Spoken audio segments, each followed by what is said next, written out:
To the show that never ends. We're so glad you could attend. Come inside, come inside.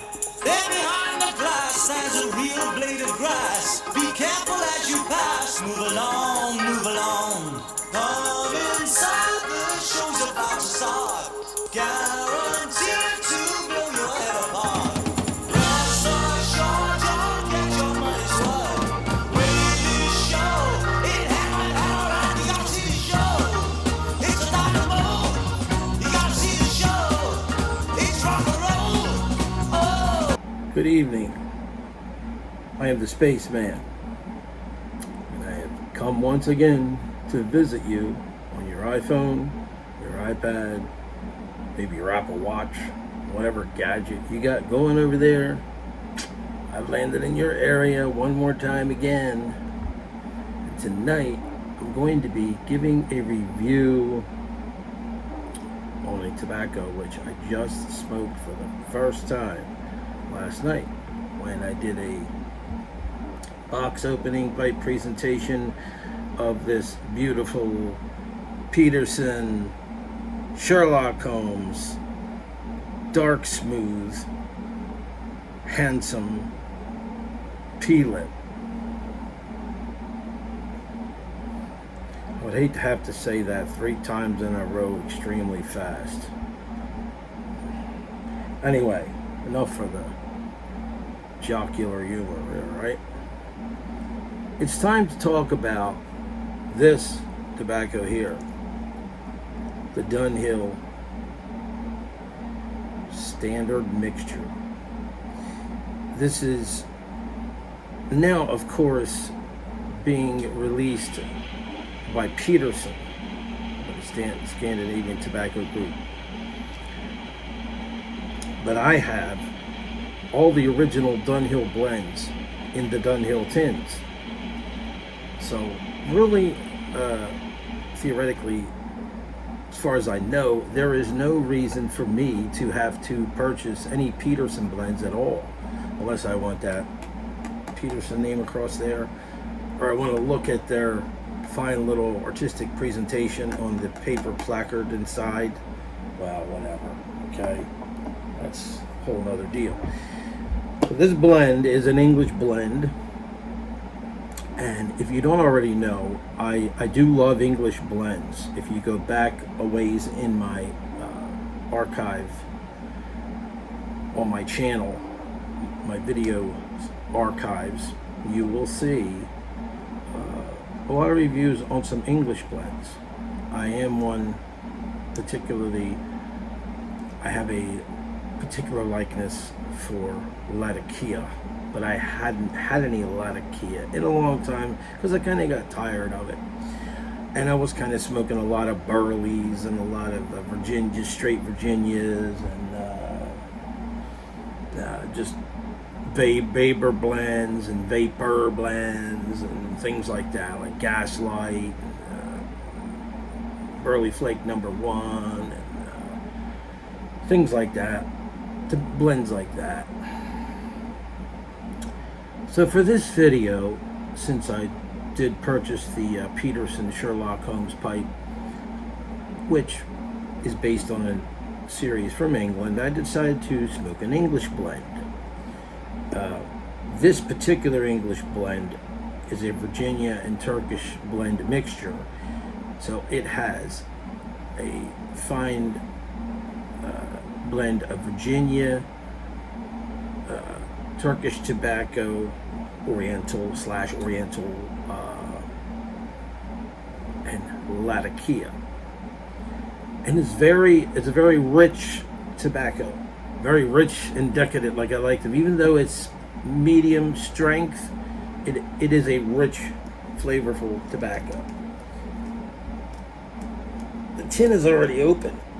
You wouldn't know that, but these things seal pretty good. I mean, I wouldn't keep them in there as a permanent, indefinite storage method, but they're pretty decent to keep for a while, long enough for me to go through this delicious blend because I really love it. The placard on here is plain. I don't know why, because I think usually Dunhill used to have their name. Maybe in the last Dunhill's last days, they stopped putting their name on these. I mean, they look at the bottom end, right? Spending less money. Why put the name on the tin and the placard when you don't have to, right? Usually when you can sense when there's an end to a company's reign on a specific line of products, because you will notice they start cutting corners. Not saying they cut corners on the tobacco. Tobacco is the fine, wonderful ribbon cut that Dunhill was so known for. And I imagine Peterson has the same quality. I haven't had any yet, but I've seen reviews. This has a wonderful woodsy, earthy, musty kind of odor, kind of pungent. You can see the light colored Virginias and the dark colored Latakia and the Turkish tobaccos therein. The moisture level is ideally perfect. It's just perfect right out of the tin. No need to do anything with this. What I wanted to say about this blend is, as I'm loading it into my pipe, is that when I smoke this blend, when I smell the tin note, you know, I can smell the Latakia, I can smell some of the real Virginia tobacco aroma coming out. I can pick up some nuttiness in there somewhere, even though it doesn't have burley. Maybe a little chocolate, teeny bit of chocolate. I don't know where that's coming from. Maybe the Latakia. I know there's no added flavoring in this. This is not an aromatic. It's an English, of course, a non-aromatic. Packs very well. Lights very well. Tamps very well. I mean, it tamps perfect. This tobacco smokes all the way down to the bottom of the bowl. Perfect. I mean, all the way down. The flavor, it does not dissipate at all. The flavor stays there all the way down the bowl. I'm going to light this using pipes and cigars later.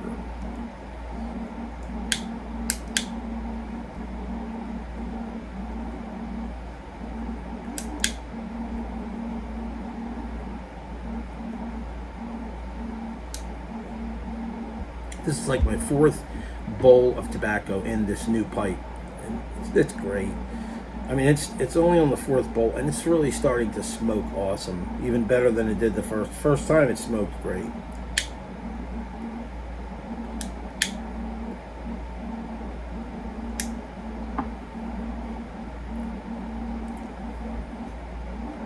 On the char light, you get kind of like a sweet,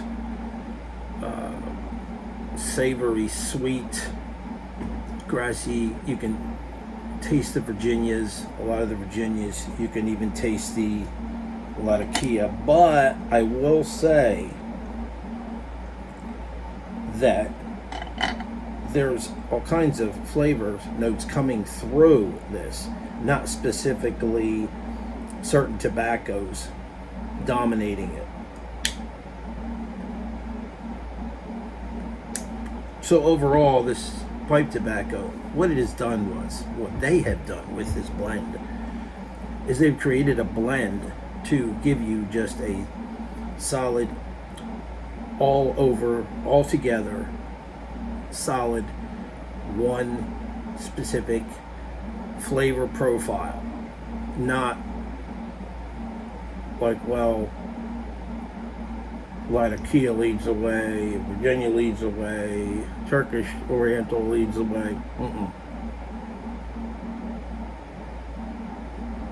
This just gives you a straight ahead, what I call a straight ahead flavor profile of just an English flavored tobacco.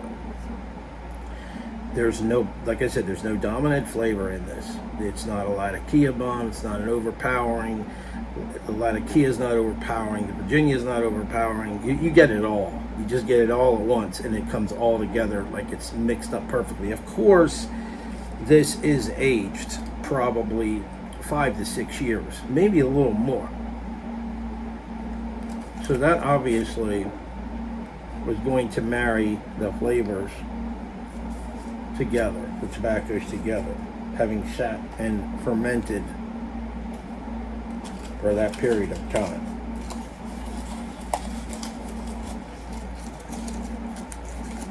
I said you can smell,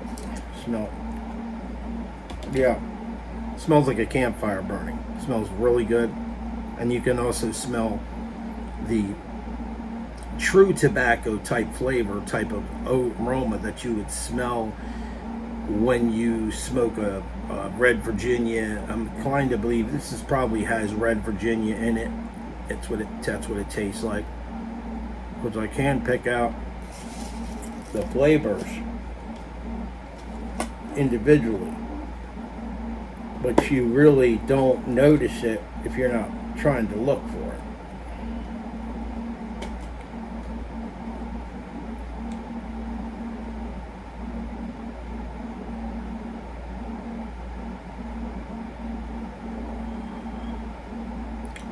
So, yeah, it has a classic room note, flavor, room note, aroma, whatever you want to call it, room note, blah, blah, blah. It's got that, but it also has that campfire and that Latakia in it.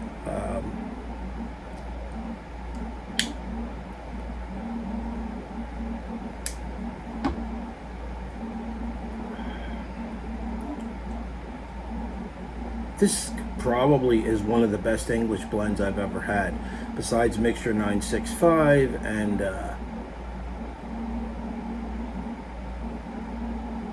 Elizabethan mixture.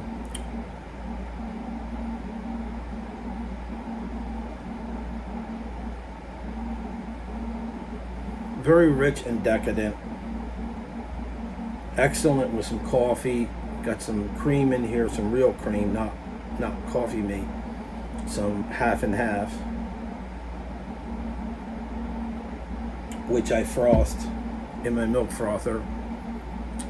Poured that on, and I sprinkled a little cocoa on there. You can put cinnamon, you can put whatever you want. Just really complements the Latakia really well, the cream.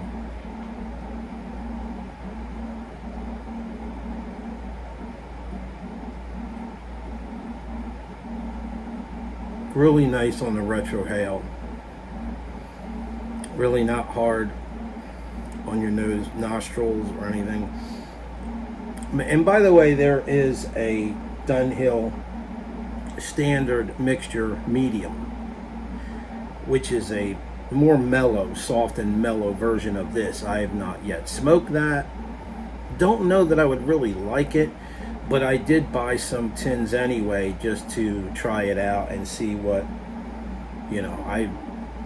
back when Dunhill was rumored to be on its last legs, and all the Dunhill was basically going to become obsolete, I really went berserk and ordered like a truckload of this stuff, Not a truckload, but you get the point. And I cellared it.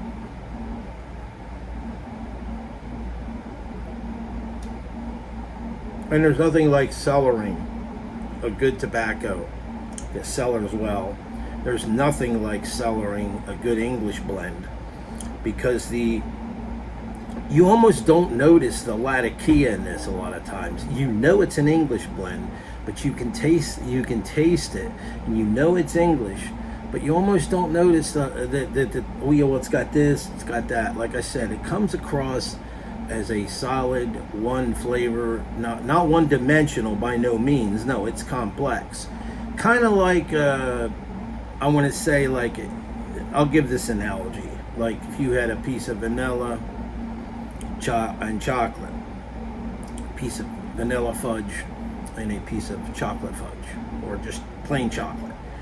So you eat the vanilla. The vanilla is more straightforward, right? Then you eat the chocolate, and it's like a complex kind of a flavor to it. That's what this is like, but yet it comes across as this awesome, great flavor. It's not chocolate. Sometimes I do get a little bit of a chocolate note in this, and I don't know where that's coming from. That could be that little thing in my brain, you know. I'm a chocolate lover. That dopamine thing that's looking for dopamine, because when you eat chocolate, it produces dopamine in the brain. And Lord knows, we all need a little bit more dopamine these days, right? A little bit more endorphins.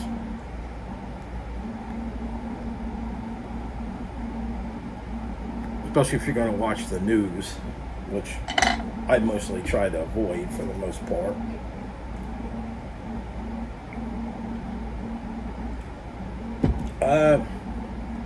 It's got a good flavor profile. It does have a good little punch of nicotine. It's not totally strong or powerful across the top. It's not over the top, but it is there. And I would suggest eating a good meal before smoking. This is great after you have a nice, say, steak dinner or whatever kind of dinner you want. This tobacco just really complements that meal, just like a dessert would. You don't even need dessert if you smoke this. This is your dessert.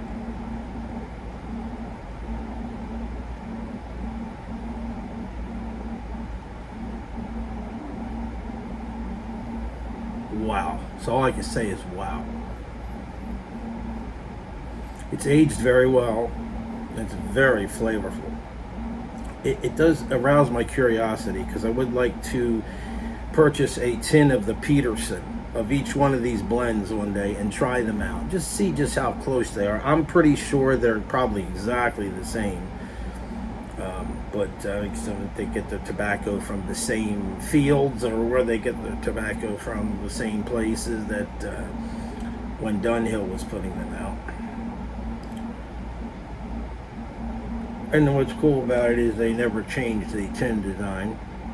The labels are the same, but I don't think all the blends have been released. I don't remember. I remember seeing Royal Yacht. I don't remember seeing the B, whatever that number is. I can't even remember that number. The one that has the pink label. They call it baby's bottom. It's BB something. Supposed to be real smooth tobacco. That one, I don't know if Peterson has re-released that one, but they've re-released most of them.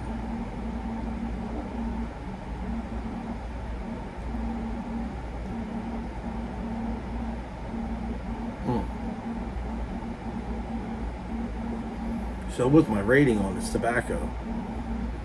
Don't you want to know? On a level on a scale from 1 to 10, 10 being the best, I'm gonna give this, sometimes I exaggerate, folks, maybe I shouldn't say, well, for an English blend, I'm gonna have to say it's pretty high. It's pretty high. It's probably 9.5. It's probably at least a 9, at least. I think I gave Gaslight a 10, because Gaslight is like, it doesn't get much better than that, right? This is awesome. It's good. Really good.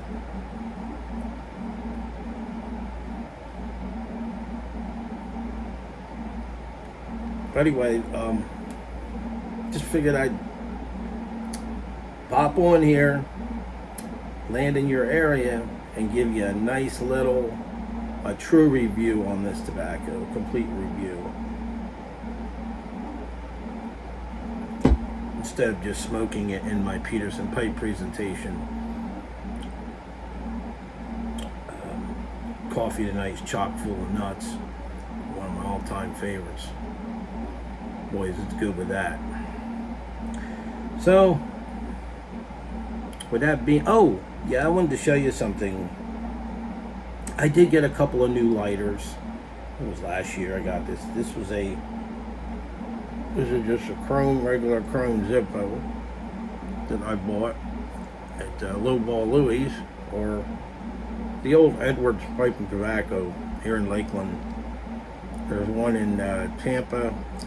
The old one here in Lakeland is now called La Famosa Cigars or something. So I bought the pipe insert for it. Great little lighter. I bought a few other lighters, but I'll be showing them to you in different videos. That one I'll show you this time, and then next time I'll show you the other ones I got. That's enough for tonight. I'm sure you got enough that you can handle. Get a 10 of this. You're gonna have to buy the Peterson, of course. It's the same thing. You like English? Scoop up a 10 of that. Put that in your pipe and smoke it. It's great. Outside of that, I'll see you in the next video. Around the next corner. Adios.